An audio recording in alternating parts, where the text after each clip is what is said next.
Titanium, with the periodic table element number 22, and the symbol Ti, is known for its extreme strength-to-weight ratio, and its high corrosion resistance.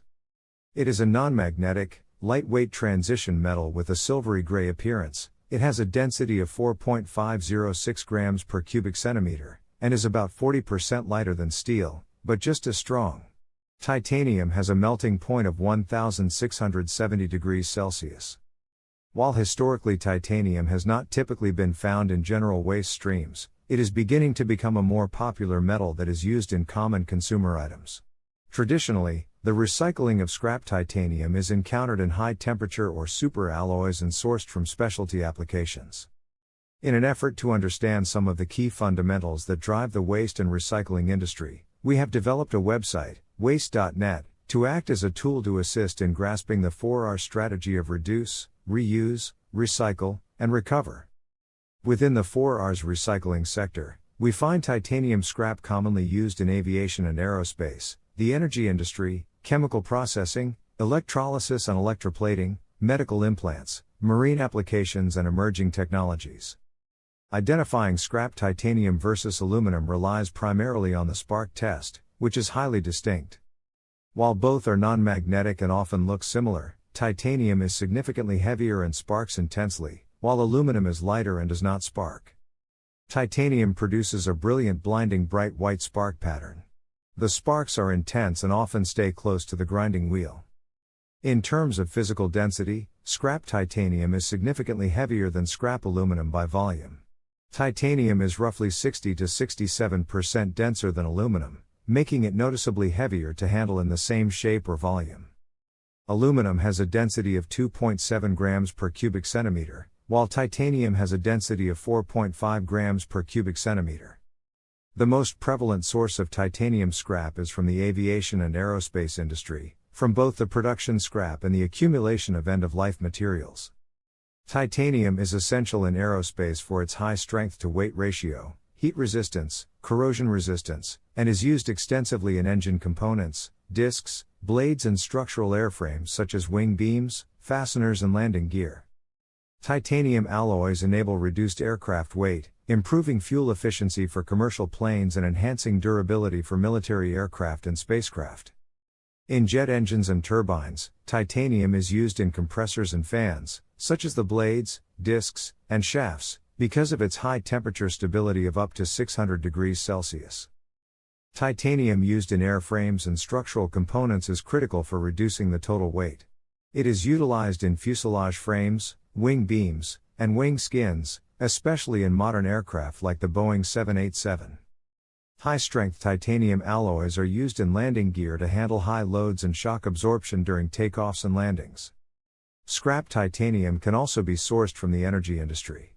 Titanium is vital in this industry, primarily valued for its extreme corrosion resistance, high strength-to-weight ratio, and its thermal stability in harsh environments. Commonly in nuclear, coal or gas power generation, titanium is used in condenser and heat exchanger tubing, and in power plants to resist seawater and chloride attack, allowing for thinner walls that increase heat transfer efficiency. Similar to the aviation industry, stationary power plants use titanium alloys to reduce weight and maintenance, while extending the life of low-pressure turbine blades. In oil and gas extraction, titanium is used in deepwater offshore risers and drill pipes. Subsea equipment uses titanium in tapered stress joints and various pumps, valves, and fittings. With sour gas production, titanium-ruthenium alloys are crucial for production strings in corrosive environments. Titanium is commonly used in environments containing hydrogen sulfide, carbon dioxide, and chlorides, because it offers nearly complete immunity to the corrosion-related failures that rapidly degrade high-end steels and nickel alloys. Its ability to form a self-healing, tenacious titanium dioxide passive film ensures exceptional resistance to pitting, crevice corrosion and stress corrosion cracking, in harsh high-temperature and high-pressure environments. In renewable energy applications, titanium is used in geothermal, wind, solar and hydrogen systems. In geothermal energy, titanium is used in piping, heat exchangers, and wellheads, to withstand the high temperature created from the highly corrosive brines and steam. For wind energy, titanium is used in structural components and high-strength fasteners in wind turbine towers and blades, enhancing their durability. In solar power, photovoltaic, and both concentrated solar and solar thermal power applications, titanium alloys are used in solar panel mounts and frames, while titanium dioxide is utilized in thin film photovoltaic cells and photocatalytic applications. Titanium is used in hydrogen production, as it is preferred for its high resistance to hydrogen embrittlement, ensuring safety and efficiency in hydrogen fuel cells and storage tanks. Titanium is also widely used in electrolysis and electroplating, due to its exceptional corrosion resistance and ability to form a stable protective oxide layer, which allows it to serve as a durable substrate for electrodes. It is particularly critical in environments involving chloride ions, such as chlorine production, seawater treatment, and metal refining. Titanium anodes are common in electroplating applications and in plating solutions. Titanium is used as a base material for mixed metal oxide or platinized anodes, which are used in plating gold, silver, rhodium, and nickel. Titanium electrodes are used in metal extraction or electrowinning applications for the extraction of metals like nickel, copper, and cobalt from their ores. Titanium is used for electrogalvanization and electrolysis applications in the chlor-alkali industry, where titanium anodes are the standard known as dimensionally stable anodes or DSA, for producing chlorine and caustic soda, replacing old less efficient graphite anodes. In water treatment, titanium electrodes are used for disinfection, electrocoagulation, and the generation of sodium hypochlorite from seawater. Titanium mesh or screen electrodes may be employed for their resistance and prevention of biofouling. Platinized titanium anodes are used in water electrolysis for the production of hydrogen. Titanium is used in electrodialysis cells for desalination of brackish water and industrial wastewater treatment. Titanium is being used more and more in emerging technologies, as well as in additive manufacturing and 3D printing, to create complex titanium parts, reducing lead times and material waste in structural components. Titanium is used in smartphone component structural frames, device casings, specialized internal components, and some computer and laptop hardware, laptop chassis or casings, and is also used in hard disk platters. Another avenue for collection of scrap titanium is from the jewelry and accessories market. Titanium is widely used in this industry because it is lightweight, extremely durable, hypoallergenic, and resistant to corrosion and tarnishing. It is particularly favored for modern everyday jewelry because it does not react with skin and can be colored through anodization to create vibrant, non-fading hues for body-piercing jewelry, eyeglass frames, and wristwatches. Titanium is used in personal accessories, items like cufflinks, belt buckles, and money clips because of its modern aesthetic and durability. Titanium is widely used in high-performance sporting goods because of its high strength-to-weight ratio, corrosion resistance, and durability. Just a few examples would be in bicycles or cycling frames and components, golf club shafts and heads, lacrosse stick shafts and tennis and badminton racket frames, ski equipment, mountaineering climbing gear, ice skating blades, baseball bats, and corrosion-resistant saltwater fishing tackle. Titanium is extensively used in racing cars and motorcycles and in protective gear like face guards for helmets. In camping and outdoor gear, titanium is used in cooking pots, pans, eating utensils, stoves, and tent stakes. Titanium scrap may also come from the medical industry. Titanium is the preferred material for medical implants, such as joint replacements, dental implants, and cardiovascular devices, because of its unique combination of exceptional biocompatibility, high strength-to-weight ratio, and outstanding corrosion resistance. Its ability to form a natural oxide layer that fuses directly with bone, referred to as osseointegration, allows implants to become a permanent part of the body. In addition, titanium is widely used in metallurgical applications and is found as ferrotitanium. We also encounter titanium dioxide, TiO2, in pigment and chemical applications. Ferrotitanium, FETI, is a ferroalloy, typically containing 45 to 75% titanium, used primarily in steelmaking to remove impurities, such as oxygen, sulfur, nitrogen, and to improve strength, corrosion resistance, and durability. Ferrotitanium is commonly used in stainless steel production, automotive parts, aerospace alloys, and welding rod coatings for its high reactivity and grain refining properties. Ferrotitanium is often produced by melting titanium scrap and titanium sponge with iron in an induction furnace. Some physical properties include: density ranges from 2.65 to 3.20 grams per cubic centimeter, with a high melting point between 1300 and 1450 degrees Celsius. Ferrotitanium blends typically have a titanium content ranging from 20% to 75% by weight, with the remainder composed primarily of iron, plus small amounts of aluminum, silicon, and carbon. The most common commercial grades are either a 30 to 40% grade, and 65 to 75% titanium grade. Let's briefly look at titanium ores. Titanium has two primary ores, rutile and ilmenite, which account for the vast majority of global titanium production. These minerals are usually found in heavy mineral sands, sedimentary deposits, or hard rock igneous formations. Ilmenite, known as FeTiO3, is the most important source, providing over 90% of the world's titanium mineral consumption. It is an iron titanium oxide. Rutile is the purest natural form of titanium dioxide, TiO2. It is more expensive than ilmenite but is preferred for its higher purity and producing metal and pigment. Leucoxene is a fine-grained, alteration product of titanium-rich minerals, primarily formed from the weathering, or hydrothermal alteration, of ilmenite, titanite, or perovskite.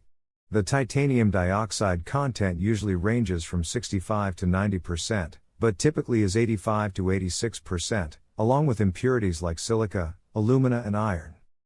Now, let's review titanium dioxide pigments. Over 95% of all titanium minerals, ilmenite and rutile, are converted into titanium dioxide, known as TiO2, a white, highly reflective powder. This pigment is used in paints and coatings, plastics and paper, sunscreen and cosmetics, and food coloring. Titanium dioxide, TiO2, is extensively used in the energy industry, serving as a key material for renewable energy generation, energy storage, and efficiency improvements. Its unique photocatalytic, electronic, and optical properties make it valuable in solar technology, batteries, and energy-efficient coatings.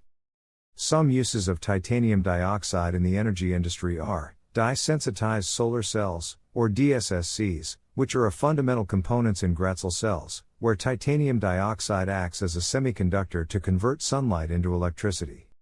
In perovskite solar cells, titanium dioxide is used as an ETL material, an electron transport layer, collecting and transporting photogenerated electrons.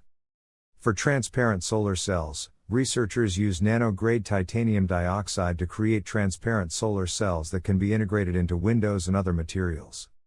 In photocatalytic hydrogen production, titanium dioxide acts as a catalyst in water splitting, using sunlight to break water molecules into hydrogen and oxygen to produce green hydrogen fuel. Titanium dioxide is also used extensively in energy storage. In lithium-ion batteries it serves as a stable, safe anode material, often designated as TiO2B, or anatase, that offers long lifespans and fast charging capabilities. For next-generation batteries, research is ongoing into using titanium dioxide in solid-state and sodium-ion batteries, where its stability improves safety and energy capacity. Titanium dioxide is often used in cool roof coatings as it reflects infrared rays of the sun. It is heavily used in white, reflective paints and coatings to reduce heat absorption in buildings. By keeping buildings cooler, TiO2 coatings significantly reduce energy consumption from cooling devices. The photocatalytic properties of TiO2 breaks down dirt and grime on surfaces like solar panels, thus increasing their efficiency and reducing their maintenance needs by making them self-cleaning surfaces. Now, let's move on to titanium turnings and swarf briquetting.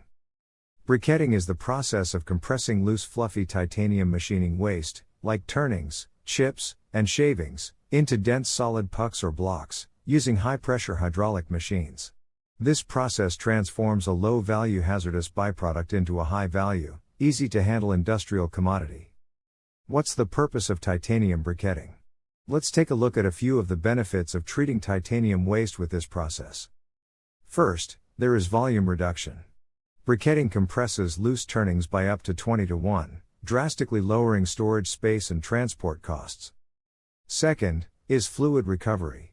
During the briquetting process, costly cutting fluids and coolants are squeezed out. Up to 99% of the liquids may be recovered, allowing them to be reused or recycled. Then there is the increase in the scrap value. Briquettes typically command higher prices from smelters compared to loose chips, which often oxidize or scatter. Another advantage of briquetting is enhanced safety or fire risk reduction. Loose titanium turnings are highly flammable, and are a Class D fire hazard. Briquetting increases density and removes fluids, making them safer to store and melt. Briquetting also allows for high-quality remelting. Dense briquettes yield more metal than loose chips during vacuum arc remelting or electron beam melting, as they melt more efficiently. Typically, titanium briquettes are made from titanium metal chips, shavings, or turnings, also called swarf. They are produced using high-pressure hydraulic briquetting machines into dense uniform hockey puck-shaped blocks, and generally weigh between 3 and 12 kilograms. The briquettes are designed to transform low-value bulky titanium machining waste into high-value easy-to-charge and high-purity raw materials, for vacuum arc remelting or induction furnaces. There are common industrial briquette specifications. These are, the weight range. 3 to 5 kilograms is standard for many industrial hydraulic presses, while automated systems frequently produce 5 to 6 kilograms or larger 7 to 12 kilograms units. And the dimensions. Common sizes are often around 185 mm in diameter and 80 mm in height, with typical densities ranging from 3 to 5 grams per cubic centimeter. Lastly, let's take a look at titanium sponge. This is a porous brittle silvery gray intermediate form of metallic titanium. It is produced by reducing titanium tetrachloride, TiCl4, with magnesium or sodium.